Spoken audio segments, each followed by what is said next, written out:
Hey, it's Sylvain, and this is the Handpan Podcast.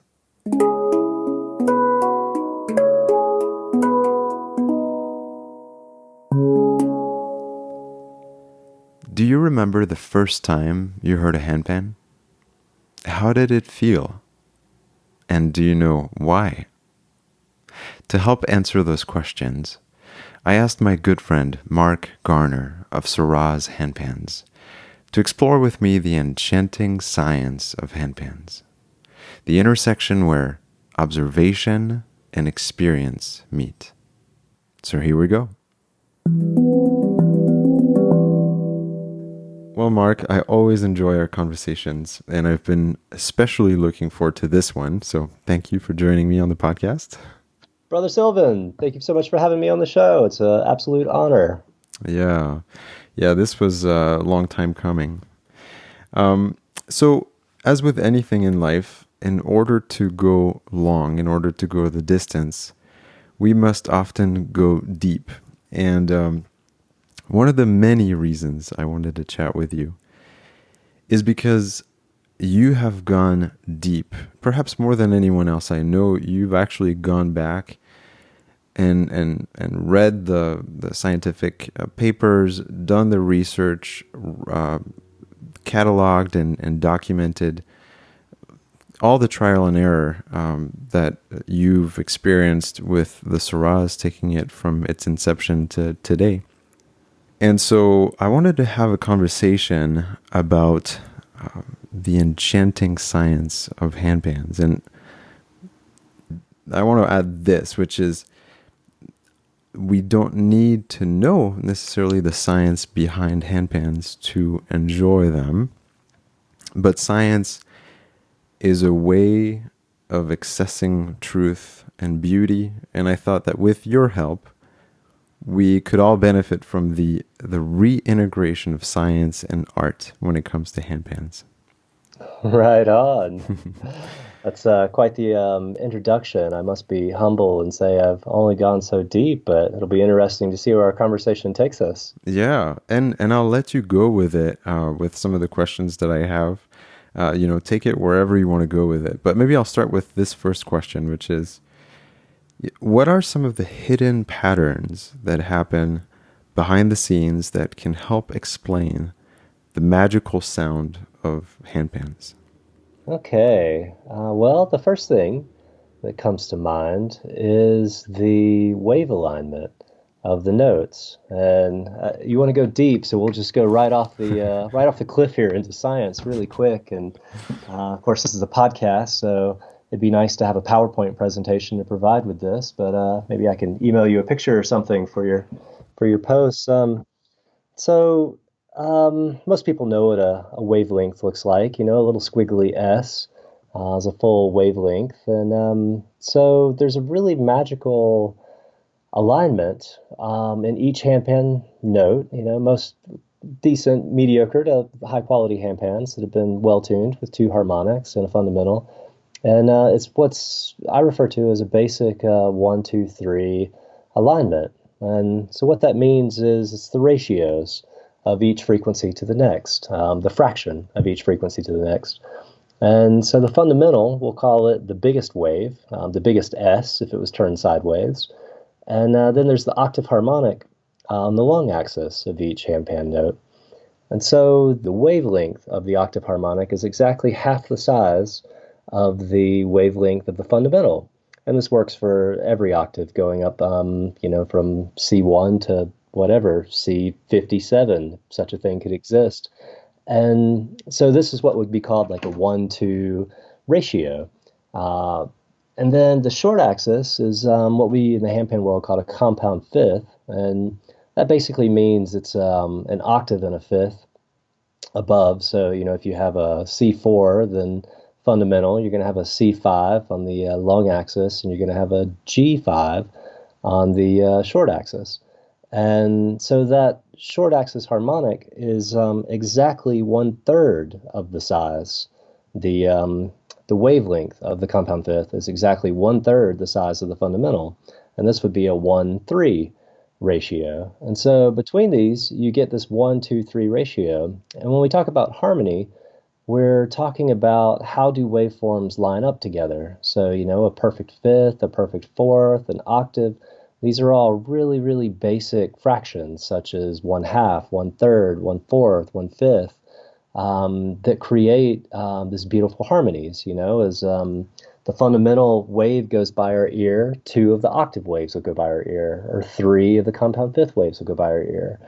And so this 1, 2, 3 pattern is the most fundamental, basic harmony possible. It can't get any simpler than 1, 2, or 1, 3.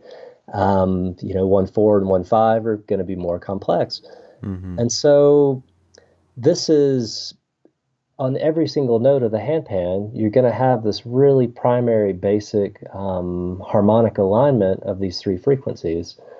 And then the little bit of research I've done into this, by no means am I an expert, but I am curious and have been curious by the same question that you asked for a number of years and been more as a hobby looking into it. And I have a little bit of a background in psychology. I've got a degree in psychology, and it's always been a topic of curiosity for 20 years. And so when we look at a soundscape and how our brains process a soundscape, and you consider that most things are inharmonic, or what we consider inharmonic. And what that means is maybe for every single wave that goes by our ear, the insect made a ratio that would take 10,742 of those waves to line up with the wave of the chair squeaking under you, something like that. They're really complex, Yeah. basically inharmonic. They're too complex to be harmonic. And so what our brain's often doing is trying to simplify the incredible number of sounds that we hear down into really simple ratios. And this plays out especially with the voice that has a number of harmonics. And I would say, I would hypothesize that this is part of the magic of what we're drawn to music is because of these harmonic ratios. But specifically with the handpan, I'm curious, and I hypothesize, and I'm also more just a question for it, that it may be part of the magic of the instrument that every single note is based on the most primary harmonic relationship possible. And to my knowledge, I say this as a challenge to your listeners to please email me and educate me if they know of any other instruments that are tuned like this beyond the steel pan, which is also tuned in this 1, 2, 3 ratio. Guitar, you play a guitar string, it's going to have, I think it's 16 harmonics. Some of them are incredibly appealing, others are not, um, to my ear, I should say. But mostly stringed instruments are much more complex, like the voice. But to have such not only prominent, loud, high amplitude harmonics, but also with the movement in handpans pretty much since I got involved with it, more so than earlier on with what Panart was doing early on. The goal has been to try and isolate all the frequencies on the instrument down to just the fundamental and just the octave harmonic and just the compound fifth to be nothing but these primary frequencies.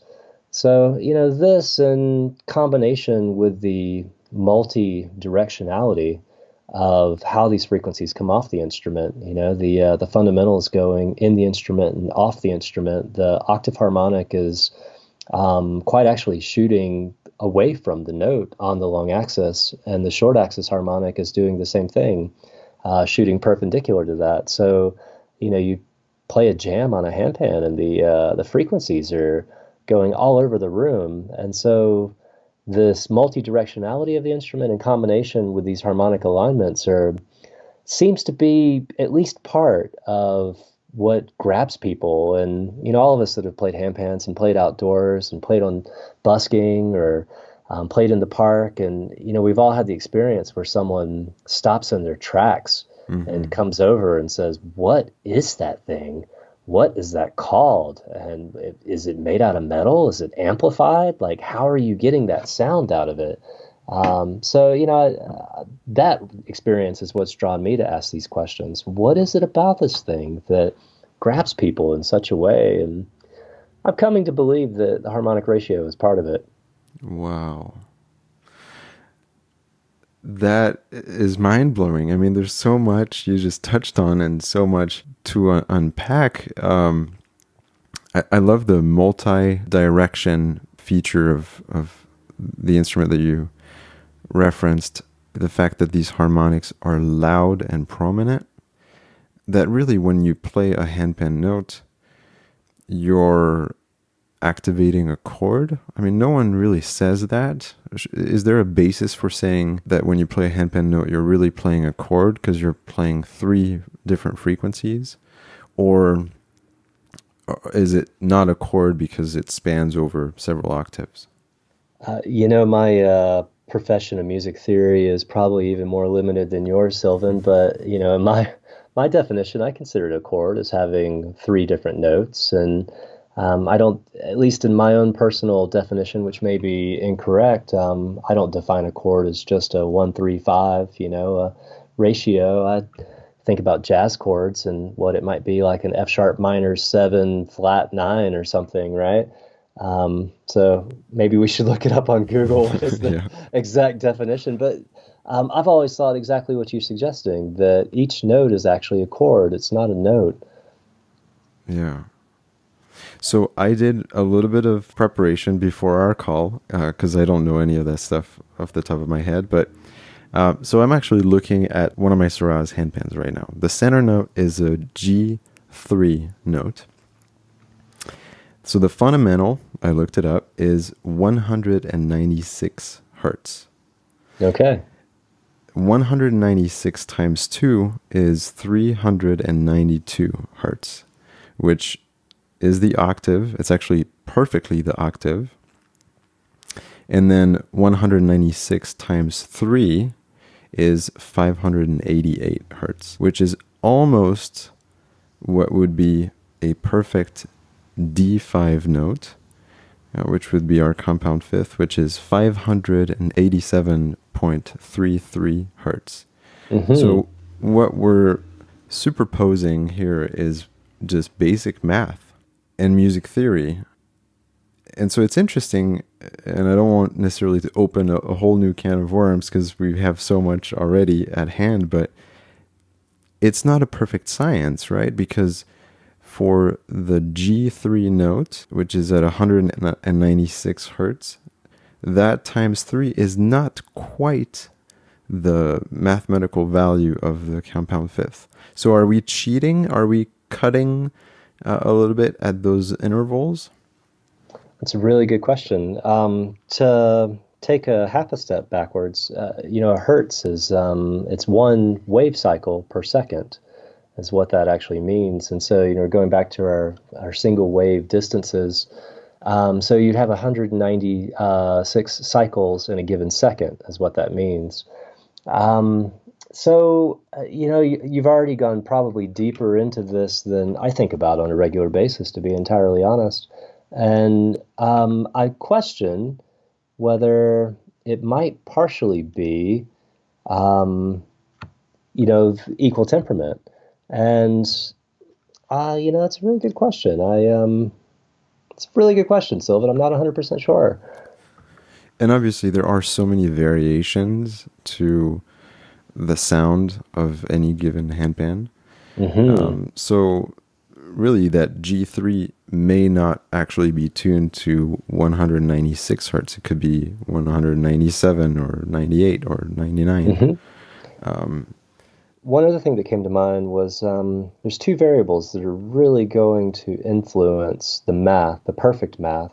One is equal temperament, which doesn't play out so much with octaves. I'm not 100% sure on fifths without doing some math and research. But the other part is something that I call octave stretching. I'm not sure if that's the official term, but I think most tuners would be fairly familiar with the idea.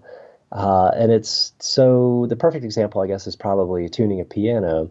You can tune the whole piano to perfect 440 relativity.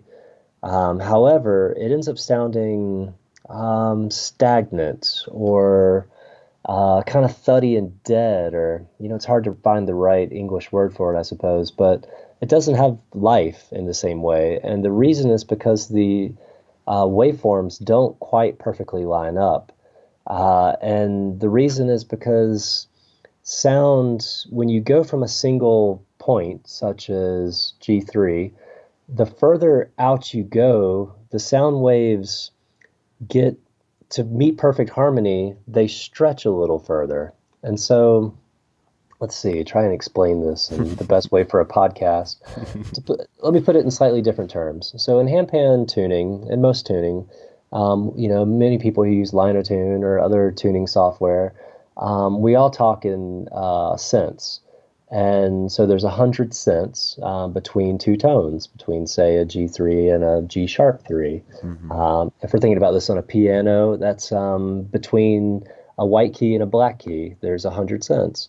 And so when we think about, say, an entire octave, now we're looking at 12 notes on the piano before it repeats. You go from C4 to C5, there'll be 12 notes. So across that entire octave, there's about 2 or 3 cents of stretch. I think about it almost as like, as opposed to like a circle or a spiral going around the notes. If you had the circle of notes and you're just doing a perfect circle and you keep going up through the octaves, it's actually a little bit more of a spiral, and it's spiraling outward a little bit. And what this means is that when I tune, say, a G3, I might tune the G4 a couple cents sharp. And if I tune a G5 relative to it, I might tune it 3 or 4 cents sharper to bring it into a bit better alignment.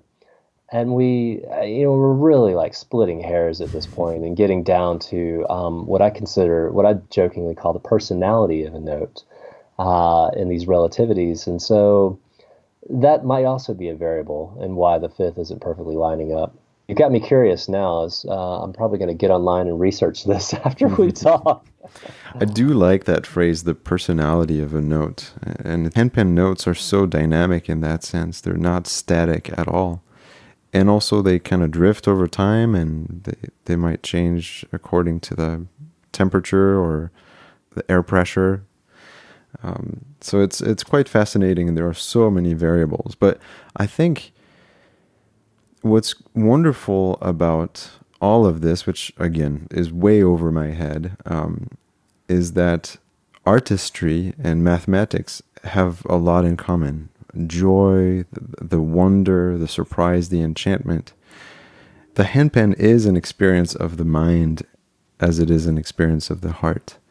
Mm-hmm. And, if someone wanted to describe the experience of a roller coaster at Disneyland, they could talk about it experientially, but you could also have the engineer that designed it talk about the velocity and the gravity. And so I find it really cool to, at least it's my hope that we can, with these facts, we can re-enchant science for the disenchanted. I love your metaphor about the roller coaster. It's so true. How do we think about anything in life? Is it science? Is it art? Is it spirit? Is it something, the mystery of it all? Mm-hmm. So, if you had to make a case for this, what would you say to the fact that each handpan is truly unique? In other words, what are some of the variations that affect an instrument, and what makes one handpan using one certain type of steel in one certain scale different from another that's seemingly identical? Ooh, good question. Well, I think we should start at the foundation and work our way down to the finer details to answer that. Even if we start with a deep drawn shell and it starts with the exact same shape, most builders I know are going to end up with a minutely different shape to the final shape of the instrument. Because you've got to form the notes, and you've got to form the dimples, and you've got to manipulate what's called the interstitial space between the notes to get it to where it's ready to tune. And then there's minute differences in those things after it's tuned as well. And so that would probably be the most fundamental quality, even starting with the exact same shell, the exact same metal, from the exact same batch of metal, the same, whatever it may be, nitriding or stainless steel. You're going to end up with a minutely different shape. And well, why does that matter? The shape is going to be the foundation of the internal push and pull of the tensile strength and the tensions. And what does all that mean, right? Get Mm-hmm. into these technical terms really fast. To put it very simply, quite often either the space between the notes or the note membrane itself is pushing or pulling on the other. So either the space between the notes pushing on the note or the notes pushing on the space. And balancing this out is, in my humble opinion, something that comes with experience and is the goal of the final product to create stability. But this internal tension that we can't really see it. We can see things that hint at it, but it's often much more subtle than the eye can see. In my experience, we can't smell it, we can't taste it, we can kind of feel it with the bounce of the hammer and the reflection of what happens when we hammer it. But it's mostly an invisible force to our perception. And so this invisible force, this push and pull, this internal tensile strength, this tension, elasticity.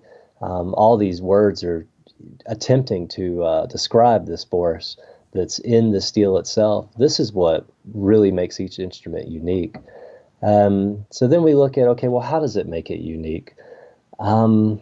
If the push and pull is really strong and unbalanced on, say, one side of a note, say on the short side of the short axis of a note, it might choke up that harmonic. It might mute that harmonic, turn down the loudness of it, turn down the amplitude of it, to where it won't be as balanced in the note overall. And good tuners use this to their advantage. And use this. I often think back to really early on spending some time with Rob at Ellie Manette's shop, and he said something to me like, "Tuning's easy. It's balancing the instrument that's the real trick." And so manipulating this invisible force, we'll continue to call it, is really what that means. It means finding that balance. And so maybe a note's really blurry. Okay, well, add more tightness to it, add more constriction or tension to the border will balance that back out. So getting these balances between the two harmonics and the fundamental, that's one of the things that really creates the uniqueness of an instrument at an individual note level. But then at the overall full instrument level, how do the notes all balance each other? Does one note have a really hot, loud compound fifth, and the next note it's almost completely muted? Or have they been balanced out? And when you get into these really fine details, I don't know of anybody that makes, every instrument's unique by every Mm-hmm. builder, in my opinion. I've never seen two that are exactly the same. And, Kyle and the guys the folks at Pantheon, I mean, they've gone to incredible lengths to mechanize some of their processes and a really technological brilliance that you and I have both seen firsthand. And still, every one of their instruments is unique. Once it comes down to the person tuning it, Jason or Kyle, and what's quite actually thousands of hammer strikes by hand or pneumatic hammer that deviate from one instrument to the next. Otherwise, I think there's finer details. There's things like tones around the shoulders of the notes, and the overall texture of the alloy itself. Like, are two sheets of steel ever really the same? You really talk to metal fabricators? No, they're not, and that's the difficulty of engineering machinery to work with metal. Is the alloy itself does deviate from one sheet to the next. We've seen it firsthand. It seems like consider carbon content, for example. Mm-hmm. The carbon content in a piece of steel, cold rolled steel. I've worked with everything from 3/100ths of a percent up to 8/100ths of a percent. We're talking 0.03 or 0.08 of 1%, and it's it's profoundly different. I mean, it sounds like it's such a minuscule amount, but when you look at those two figures relatively, there's almost three times as much carbon in one sheet as the next, and the sound of the instruments are obvious, really obvious. If they're nitrided, the nitriding's obviously different. The bounce of the hammer is obviously different. I've got a couple folks that have sank a lot of Syrah shells over history, and it was always funny when we get a new batch of steel, and one of them be like, "Is this a new batch of steel? It feels completely different than the last 30 shells I've sank." I'm like, "Well, yes, actually it is." So yeah, it's yeah, there's really a number of variables that make each one truly unique. That's so incredibly remarkable. And to me, it just adds to the romanticism of this instrument. Um, it's a good instrument for contrarians or for people who like exclusivity, because when you own a handpan, it's a one of a kind instrument. No one else in the world has the same. That's cool. Mm-hmm. Yeah, you're really, really true there, Sylvan. It's each one is its own thing. It deserves its own name, you know? Becomes a member of the family. Yeah. So I want to switch gears really quick and hear more about your story, because you and I met at Handpangea in 2013. And that's when you had brought a prototype Syrahs at the gathering. What did your handpan journey look like leading up to that event? And then the second part of the question will be, if you could give us a brief history of the Syrahs handpans since then. Whew. Okay, well, um, wow, the years have gone by, Sylvan. Um, Oh, the good old days, Ham Pangea, such a magical time. yeah. Well, yeah, I've probably had been making instruments for about 6 or 7 months when we met. Had actually gotten some instruments in tune, and so it was definitely still in the prototype phase. And um, leading up to that, I think it was in the previous November, maybe. I'd gone to a small gathering down in Georgia and debuted Syrah's prototype number one, maybe 6 or 7 months before we'd met. And before that, I'd probably spent about a year since I got the crazy idea to try and build these things. And that was an interesting year. I first got the idea and I spent about a week online. I think I read the entire builder section of handpan.org, the old forum, and learned a few things. Got some interesting ideas, and I quickly deducted that I needed to find people who knew actually how to tune steel, as there wasn't really a lot of information. There was, I forget the guy's name, Ulf Hoffman maybe, or butchering his name, is German guy that had a PDF online about how to build steel drums, and I read that, and none of it really made any sense to me. And so I started looking around for steel drum builders, and I went out and I spent a few days with a guy, Dennis Martin, out in Washington. He was one of the first steel drum builders to use pneumatic hammers and popularized it back in the 90s. And as far as I know, I think he was the first person to sell them as well. Um, so I spent a few days with him. I learned how to, sync an oil drum and form notes, and use the hammers, and tune some steel drum notes. We worked on a set of double seconds, and it was a really interesting, fascinating experience. And then when we met, I also got an opportunity to meet.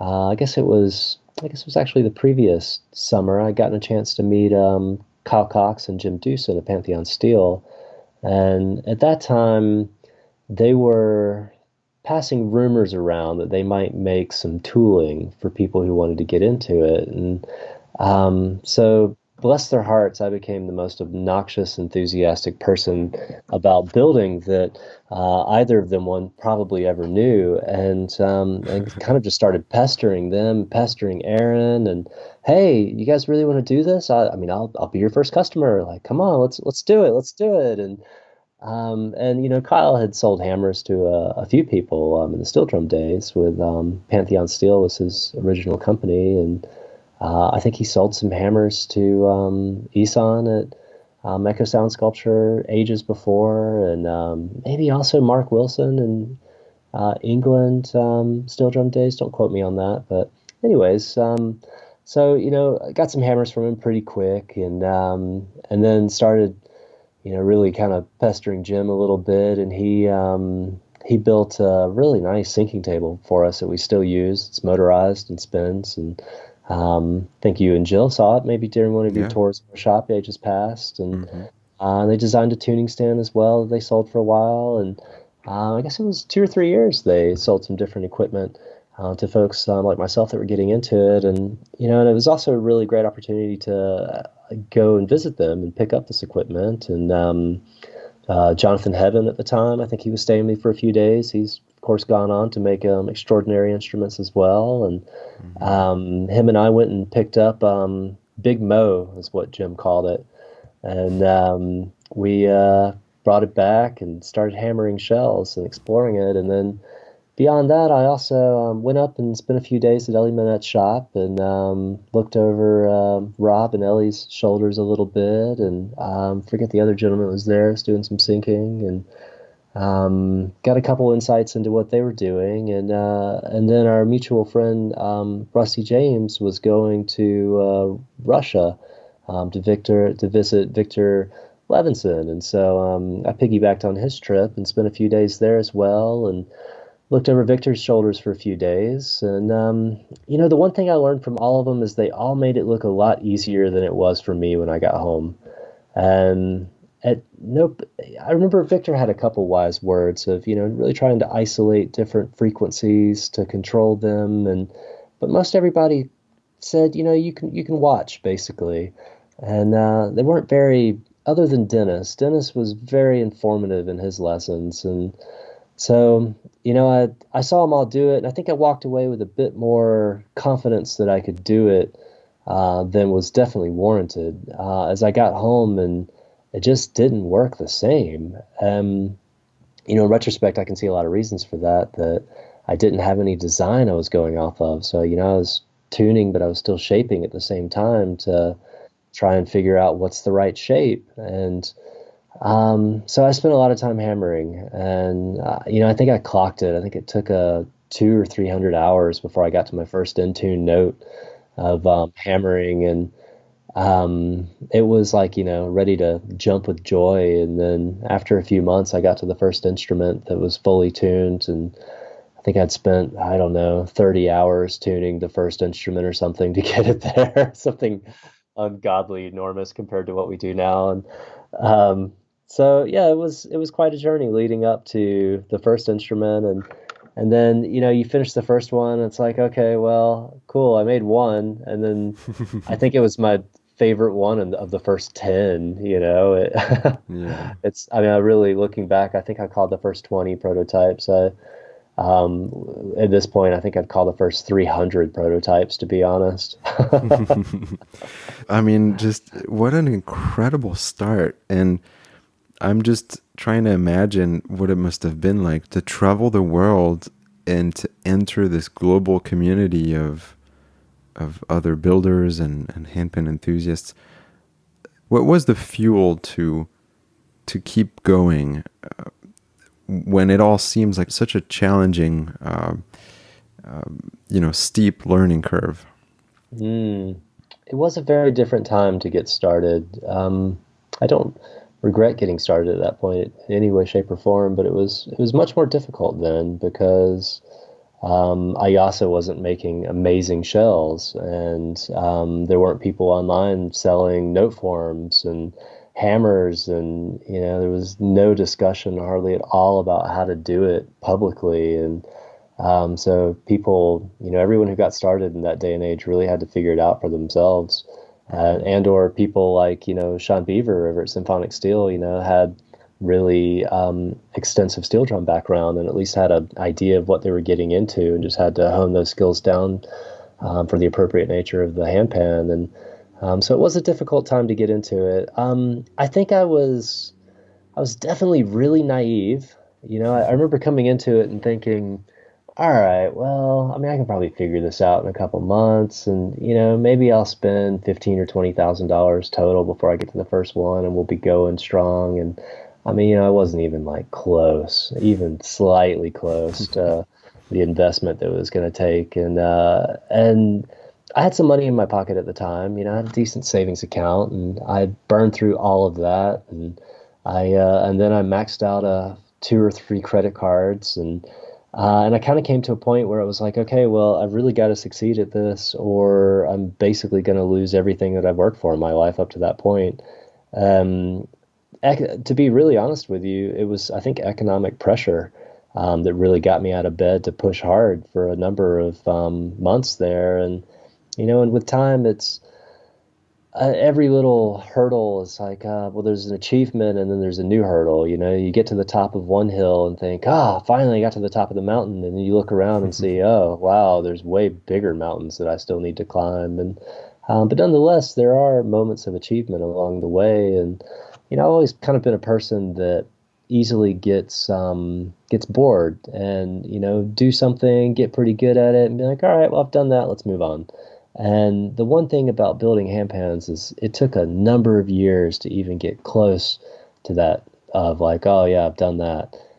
It for the first many, many years, 3, 4, or 5 years, it was still just continual developments because it's such a young art form. And so, that was really engaging and motivating. And even to this day, I still tweak fine details and, alter fine details. Was hanging out with Jason, who does our emails yesterday, and he was telling me that someone had written us and asked, like, hey, can I get the mathematical formula for all of your note shapes? And, we both kind of giggled and laughed. We don't have one. There's no consistency because we've done it by experience more so than by math. And so it actually deviates a little bit from note to note. And I'll tune an instrument and I'll think to myself, maybe maybe I want to shrink the short axis a little bit on this A3, or, maybe I want the dimple to be a millimeter wider all around. And while it seems fairly insignificant to be changing notes by a millimeter or two, it has this really significant influence on the timbre of the notes and the timbre of the instrument overall. So, I mean, it hasn't been more than 2 months since we altered a note form.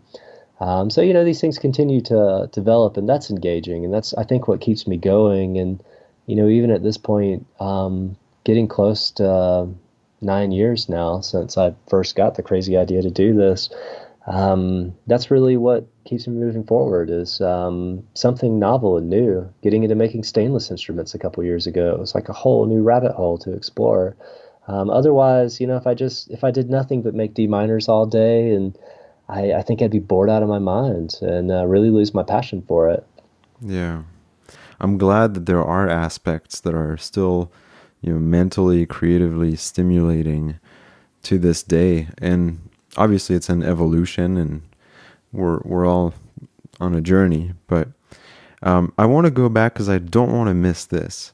You mentioned Elie Manette and you met with him. You've told me the story before, but the reality is most handpan players don't come from the world of steel pans.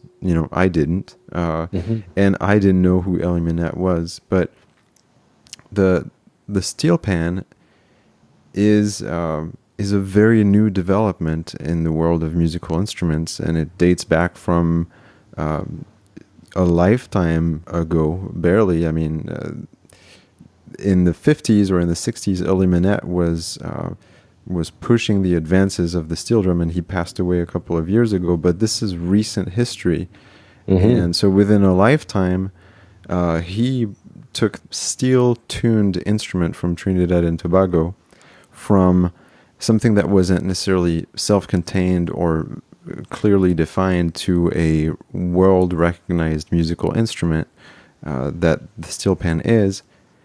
and then he got to experience the handpan. Tell me about that encounter. Hmm.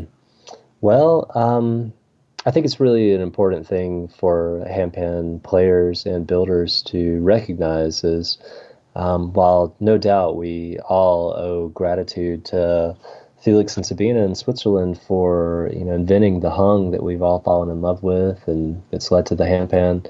But the birth of the instrument, in my humble opinion, absolutely starts in Trinidad and Tobago with a steel pan. It's the same technology, it's the same tuning structure, it's the same bowl. You play on the opposite side, but otherwise it's absolutely the father, mother, ancestor, whatever someone wants to say about it. And you're right, Ellie came to the States in the 50s or so, and he had spent at that point, let's see, he had spent about 20 or 30 years working on the steel pan, and he told me the story about how he was a very lucky young lad in Trinidad to be given a scholarship to go to, I believe it was Oxford in England. And so he went and he spent about a year there, and he hated it. And all he thought about the entire time was coming back home and developing the steel pan. And so he eventually dropped out of Oxford and he went back to Trinidad. And he was basically disowned by all of his family and friends that thought he had just completely ruined his life and this incredible opportunity that he had had to go and study in England and really make something out of his life. And instead, he came back, and in his own words to me, where he really wanted to be able to play "Mary Had a Little Lamb" on steel drums, on steel pans. He wanted to be able to play music, and at that time, it was more of like, I don't know, maybe they were closer to pentatonic at most, or the way he described it to me was they were more like cowbells that had a few different frequencies on them, and they were played more like percussive instruments. And so, and nobody wanted to hear him banging on steel, as any handpan builder knows. It's a loud, obnoxious job. Incredible irony how much noise it takes to make something so beautiful. And so he was out in the swamps of Trinidad with the mosquitoes hammering on steel. And over the course of about 10 years, he started to figure it out. And he built the first chromatic sets. And of course, there's two or three other people that have contributed massively to the steel pan as well. But Ellie's generally considered the father. And it's worth considering that in the 20th century, the steel pan is the only new acoustic instrument that was invented. So this is very young. And it's also worth considering that what Ellie developed in that time was only the fundamental of these notes. He had not put any harmonics on them yet. And that the long axis octave harmonic was developed around the 1960s. I'm not sure it was Ellie. I think it might have been someone else that started doing it first. And then I want to say it was close to the late 70s, 1980s. This is like really not very long ago. I mean, I was born in 1979. That the short axis harmonic became really popular, and then in the late 80s, early 90s is when they were starting to do shoulder tones. Like Ellie was tuning a third octave onto every note around the early 90s. And when I mentioned I went and spent some time with Dennis Martin, he had the very first, I think it was maybe it was a lead pan or was it a cello pan, I forget. I think it was a lead. He had the very first one Ellie had made with tuned shoulder tones on it, with a third octave on every single note. I mean, it honestly brought tears to my eyes the first time he played it for me. It was absolutely exquisite, beautiful piece of artwork. Wow. So, anyways, it was an incredible treat to get to meet this man. That he passed in his early 90s. I guess it was about 2 years ago now. And I had a really interesting experience with him, showing him the handpan. Of course, I hadn't built any yet, and but my first handpan was a Halo from Pantheon Steel, and Ellie knew Kyle Cox because Kyle's teacher had studied directly under Ellie, and at this point, Kyle had made, I don't know, maybe 500 or 1,000 steel pans, and so he was pretty deep in the scene, and he had been to some conferences with Ellie, and Ellie had actually spent a workshop at a festival critiquing one of Kyle's steel pan sets. I think it's the one maybe that Kyle still has. And it was like I probably not getting all these details correct. So, Kyle, if you're listening to this, please forgive me. Ellie in heaven, please forgive me as well. But I remember the story being something to the degree that it was one of Ellie's layouts, and it was on a build that was similar to the modern builds of that day, which were not drums. They were actually sheet metal that had been welded together to a skirt. And this was something that Panyard was doing, and Ellie was pretty critical of that style, not doing it on a steel pan, but not doing it on a steel drum. Excuse me. Kyle had done it, built one of Ellie's layouts on it, and so he critiqued it. And I remember Kyle telling me he didn't hold anything back. He was really honest about what he thought about all of it. But it was a really touching experience. So, anyways, I show up at Ellie's shop, and I've got a handpan made by Kyle, and so he knew exactly who Kyle Cox was, Yeah. and he'd never seen anything built like the Halo before, ever tuned by a piece of tuned steel that had been the shell had been spun in Jim's spinning machine. The notes were pressed. You can't see one hammer strike anywhere on the instrument. I mean, the Halos are immaculate in that regard, and so Ellie was blown away by the thing. He couldn't believe. I mean, you know what? I think it was less so that it was a handpan, and it was more so the machining that had been done to it, and the tone that came off of it with the control of the dimples. And I've got some classic photos of him and I. And I mean, Ellie's like, I think back about the experience, and it felt like taking Ellie, one of his grandkids, for the first time, and him just absolutely delighted to have his grandson or his granddaughter on his knee, and just like a little child again. It's really funny. He was so excited about it. He actually spit on my halo just a little bit, and afterwards I thought to myself, I've got Ellie Minette's spit on my halo. I'm not wiping this off, and I actually let it rust, and I have two or three spots on my halo of rust that are from Ellie Minette's spit. It's pretty funny. Oh, that's so good. Yeah. Oh man. I had heard that story before, but it's awesome that you did that. And thank you for sharing that story. I think it's really important for us, handpan enthusiasts of this new generation of tuned steel to know about the origins of our instrument. And there really isn't a chasm between the steel pan and the handpan. It very much was a continuum. I mean, what you just shared about shoulder tones on steel pans, I had never known about that, I think. And I had always attributed the term to the handpan, but yeah, no, we're part of this larger story. Mm-hmm. That's exactly how I see it. We're all part of a bigger organism that none of us own it, and none of us will ultimately be able to own it. It's something that will outlive all of us, I hope. I hope our instruments outlive all of us, and the people that come after us will continue to develop it further. I remember Ellie he was a fiery old man. He was in his mid 80s when I met him, and really high strung, really type A personality, and he was incredibly humble, and he said something to me when I was there.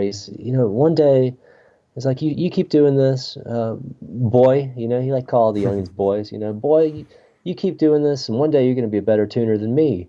And I thought at the time, like, I mean, this guy's like the master of this art form. How will I ever even come close to being as good of a tuner as Ellie? But it spoke to something in his nature. He spent most of his time in the States since the 50s, I believe, when he came to the States. Wandering all over and teaching in different colleges and sharing everything about how he built his instruments, teaching other people to do it and through the process. And that's ultimately what brought this instrument to North America. That's why everybody who's in America that's ever built steel drums has done it. 99% of those people. And it's ultimately why the handpan exists. Is it is the exact same technology of tuning the notes, and it is a perfect continuum, as you've said. And so, I think it's important for all of us because it's easy to, it's easy to come up with a good idea and be like, I came up with this great idea. This is mine now, and really take ownership and have some sense of entitlement and ego around it. And it's important, I think, for all of us to realize that we're standing on the shoulders of giants, that, people have come before us that have developed all these things, and we've taken these ideas forward, and people will come after us and they'll take our ideas and they'll develop them further. And, I feel like for myself at least, there's a great satisfaction in being a step in the journey instead of the destination. And, helping the people who come after us more so than trying to take ownership on anything. This is my finish, or this is how I tune, or this is my skill, or, whatever it is. I feel like that just kind of leads to an inevitable sense of anger and dissatisfaction. And it's a way to not have a good time. It's a way to torture yourself, There's better things to be concerned about in life, at least for myself. I can't speak for anyone else, of course. Well, these are definitely pertinent thoughts for this time, as we know. But you're right. Like we benefit from the generosity of all the people who have come before us. I'm thinking random thought, but like when I started getting heavily into making sourdough bread recently. I've noticed that. It's looking good. Really good. Yeah. So my friend Matt gave me a starter.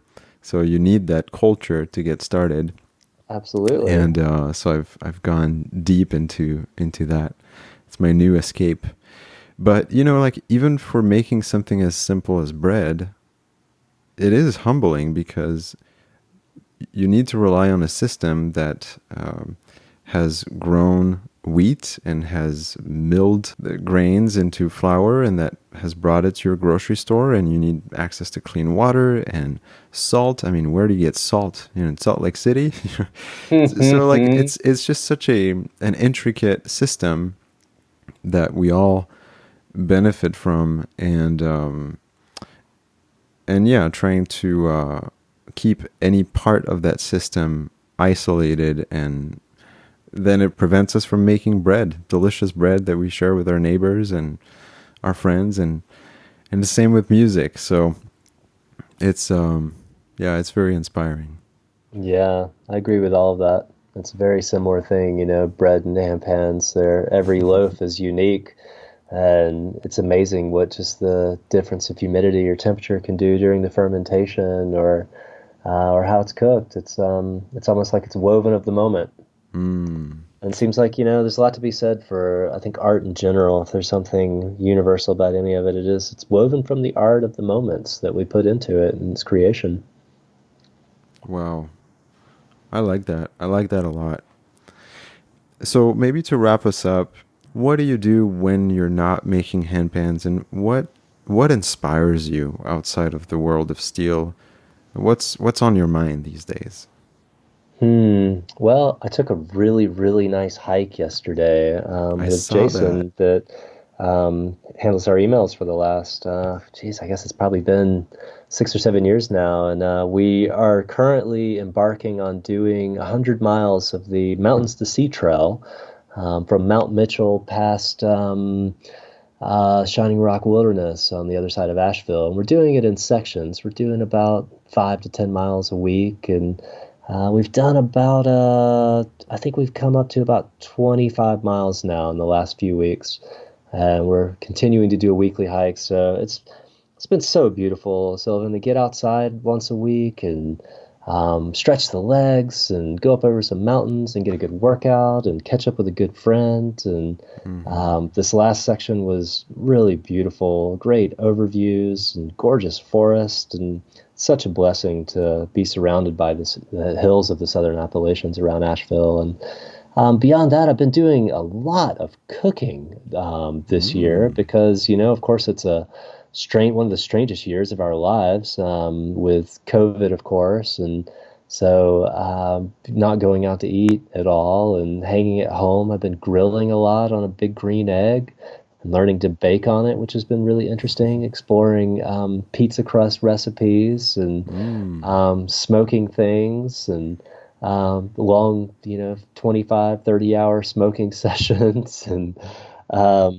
whatever it may be, briskets and other stuff. And what else have I been doing? Growing a little garden in the front yard this year. All the classics and beans and tomatoes and basil and cucumbers and squash and otherwise, in the last couple of years, I've gotten really into some Taoist arts, Qigong and meditation, and it's changed my life in a lot of ways. It's taught me to relax. It's taught me to back up and be a bit more mindful of my body and my mind and my emotions, and be a bit more of a witness to my life than consumed in it. And it's led to tenfold happiness and relaxation. And it's given me a much more clear insight and perspective on like what really matters, what are the values that matter? Who are the friends and family that we really love and the food we eat and what's really important. So that's been incredibly helpful. And otherwise, I try and get a good night's sleep every night, read some Hmm. good books, and, you know, think about the next handpan that needs to be built. Yeah. I love it. I love it. And you have an incredibly artful life. I saw those pictures from your hike on your Insta story, and you've always been a very likable person, and I've always enjoyed spending time with you. But I can tell that those past couple of years have been particularly peaceful and inspiring, and it's just really cool. But Hmm. Yeah, it's been a real treat to, of course, know you as a friend first and as a customer, and then more and more as a friend, and always a treat to hang out with you and Jill she's been at the gatherings as well. And I'm excited to hear you guys are back on the East Coast, and I know. perhaps our paths will cross again sooner than later. Yeah, I have to look on Google Maps, see how far Asheville is. I think it's probably a good 9 8 9 hours. So we'll have to plan that, but hopefully we'll make that happen. Nice. I look forward to it. Yeah. Well, thanks again, Mark. It's always good to catch up. Thank you Um, so much for having me on the show. It's an absolute honor. well, I hope you enjoyed this conversation about the enchanting science of handpans. At this time, I'd like to introduce you to one of my very favorite illustrations. It's written by a famous Oxford professor and author of the 20th century named C.S. Lewis. The essay is called Meditation in a Toolshed, and I'll read the first two paragraphs.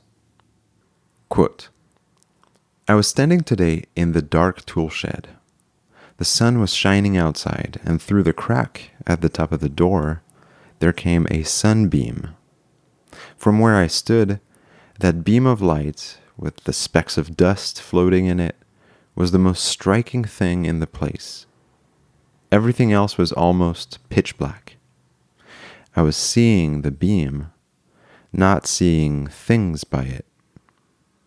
Then I moved, so that the beam fell on my eyes. Instantly, the whole previous picture vanished. I saw no toolshed, and, above all, no beam. Instead, I saw, framed in the irregular cranny at the top of the door, green leaves moving on the branches of a tree outside, and beyond that, 90-odd million miles away, the sun. Looking along the beam and looking at the beam are very different experiences. End quote. In this episode, we talked about the science of handpans. We looked at the beam. But we also alluded to the magical and personal feelings we've all had. That's looking along the beam. Both are valid experiences. Stepping back to contemplate and stepping in to participate.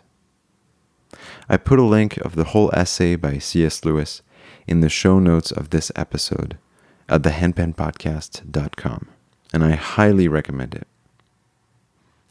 That's all I have for this episode.